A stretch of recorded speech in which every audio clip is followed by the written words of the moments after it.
This is Shai Gilgeous-Alexander, and he's known for going to the free throw line. I mean, if you touch him, he's going to the line. And my curiosity started to build in again. And I was thinking, so I put him in the Larry versus Magic era where everything is physical, and will he survive? Let's find out. And right now, I'm about to match up the rules so it matches how it was in the 80s. And I mean, we have all the draft classes set. This will be legit. And I mean, Shai is only a 3-star right now. He is very, very young. And we're going to be doing a 7-year simulation, and we're going to compare his stats to what they are in real life. But for now, he will be on the bench and sit behind Norrin Mixon. And you can just tell the NBA skill is nowhere compared to how it is nowadays. But let's simulate this season and see how SGA does his first year. And to be honest, taking a look at the stats, he didn't do too bad. I mean, he even did better than he did as a rookie in real life. But unfortunately, his team was just not good enough, and they didn't make the playoffs. And SGA couldn't get Rookie of the Year because we all know who was going to win it. And it's called the Larry and Magic era for a reason, because they always face in the final. But unfortunately for the Clippers, Gilgeous-Alexander will now be going to the Supersonics, who later become the Thunder. And this team actually wanted to win. They traded up to get the 4th pick of the draft. And they would end up adding Patrick Ewing to a team that's not that good but has a bright future. And the future might be bright, but right now it's not looking too good. Shai Gilgeous-Alexander, a terrible season. That's not how it's supposed to go. I mean, our best player only averaged 15 points per game. And I'm not a big fan of the fact that SGA didn't really get any better. I mean, he had better stats last year and he was coming off the bench. Like SGA, you just need to lock in and get that point guard award. And Larry Bird, 35 points per game and 8 rebounds. But it doesn't matter because the Celtics choked to MJ, and the Bulls put up a pretty good fight, but at the end of the day, they weren't supposed to be there. So here we are, year 3 out of 7, and I hope we get very much better. And if our 2 rising stars can develop how we want them to, we could be a playoff team. But it looks like we're still building for the future, because we're going to trade Tom Chambers for Phil Harbor and 3 first-round picks. And I kind of like that we did that because we freed up a lot of space to go get a Robert Parrish. So let's simulate to the end of this season and see if our coaching staff made the right moves. And this is what I'm talking about. We're going to the playoffs. SGA showing flashes of a superstar here. And I just knew this man was going to be a dog. I mean, look at how many rebounds he's getting for us. And who knows what our record could have been if he took more shots. And I'm getting mad because people are comparing SGA to John Stockton. So hopefully against the Nuggets, SGA can show that he's not a pass-first player. But unfortunately, Denver would strike hard first and win game 1. But SGA would strike back with 27-9.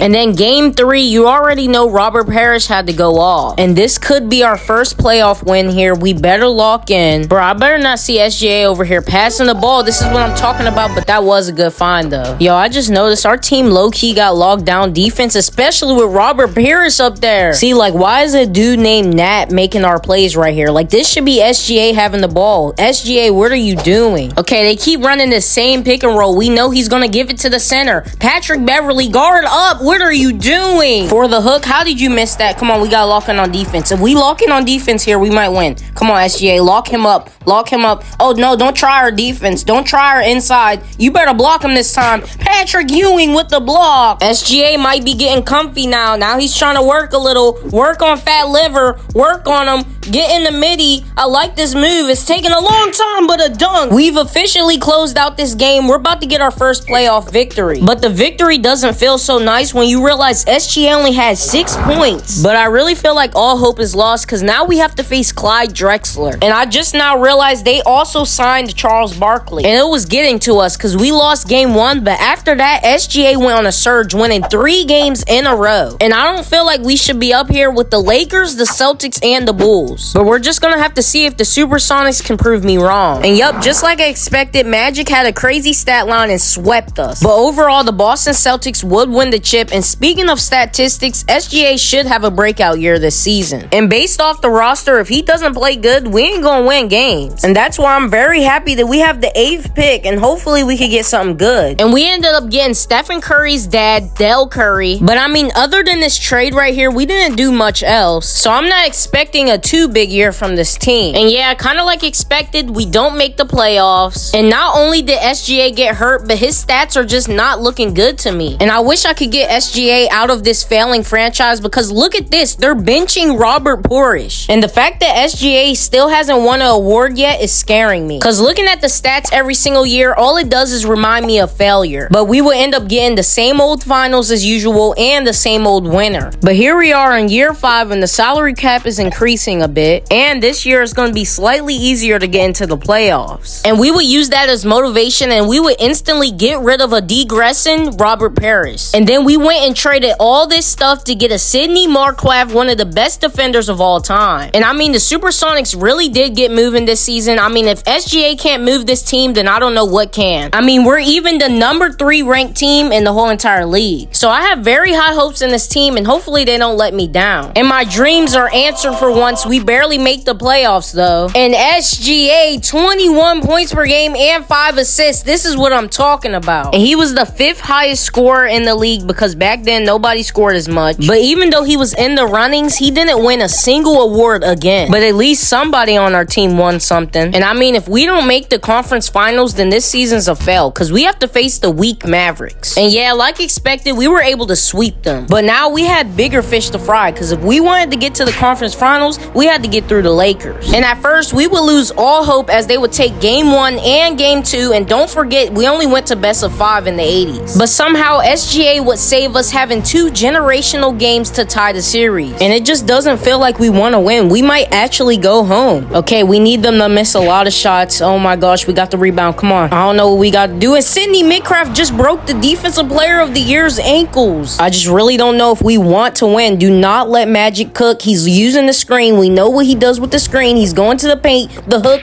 No, he missed it. They got the rebound. A missed dunk. They got another rebound and a hook. Oh my gosh, we don't want it. I mean, this game's wraps. I mean, we tried, but we can't win. We can't win. I mean, look at this. We're getting blocked. So yeah, it's official. We would be eliminated by the Los Angeles Lakers, as their team would go on to win the championship. And after SGA just had a good season, it's time to get back to the drawing board. And I guess the Supersonics were on the same page, because I'm telling you, I did not cheat. We signed Dominique Wilkins. And with Kareem Abdul-Jabbar being retired, I don't think anybody in the West can stop us. I mean, we have SGA, Patrick Ewing, and Dominique Wilkins. You can also throw in Sidney Markgraf as a defensive weapon. So there's no reason when I simulate this, we shouldn't be a top 3 team. And yup, just like I expected, pure dominance. Now that's more like it from SGA, 25 points per game. And then also Dominique Wilkins was a huge help. And SGA was actually 4th in the running for the MVP spot, but it would go to Larry Bird, who actually deserved it. And I mean, we were so good, we got 2 people on the All-NBA first team. And as long as Magic Johnson and Isaiah Thomas is in this league, SGA is not touching this award. But here we are, it's time to lock in against the Utah Jazz. And I mean, they couldn't stop us at all. I mean, we had 3 different people go and have a great game. But here we are for the rematch against the Lakers, and Magic Johnson's stats isn't as good as it used to be. But it didn't stop him from kicking our butts without Kareem also, but we also made a comeback just like last time to force a game 5. Okay, here we are. We're down a little bit. Can we make the comeback? That was a nice little move. He already got 40? SGA, please put this team on your back and get them a chip. Yes, a screen. This is what I like to see. In the midi, doing spins. Why are you passing the ball to Vincent? Vincent going in for a monstrous jam. It's to a point we need to start doubling Magic. I can't let him get another ring. We got a loose ball. They're gonna dunk it. This season is on our hands right now. Why are we passing the ball? What are we doing? Vincent wide open. You suck. Our season might be over. Our season might be over. This is the dagger. That's game. That's it. So as you can see, it was the same outcome. Magic is just too good in this game. But I mean, it's not called the Bird and Magic era for no reason. But let's dive into SGA's last season. And I never expected Michael Jordan to go to the Utah Jazz. And that's crazy. Sidney Markgraf just left our team to go to the Dallas Mavericks. And the coaches just took a year off. They didn't fix our roster at all, and now we're about to be trashed this year. And for the very first time, I was wrong. We were the 3rd seed. And SGA did have solid stats. He even was 2nd for the MVP race. And Dominique Wilkins was a good help for the team, as SGA would get another All-NBA award. But unfortunately, we had to deal with Clyde Drexler, and he would sweep our team. And then Michael Jordan and the Utah Jazz won the chip. But after a 7-year simulation, we finally have all the stats finalized for the 80s. But obviously, the 2020's SGA is way much better. I mean, it took the 80's SGA a long time to get going. So I hope you really enjoyed the video and you'll like, comment, and subscribe. Okay, for those still watching, I will be making a subscriber league soon, so you have to join the Discord to be able to be in it. So make sure you go to the link below and go in the Discord. You won't regret it. Peace.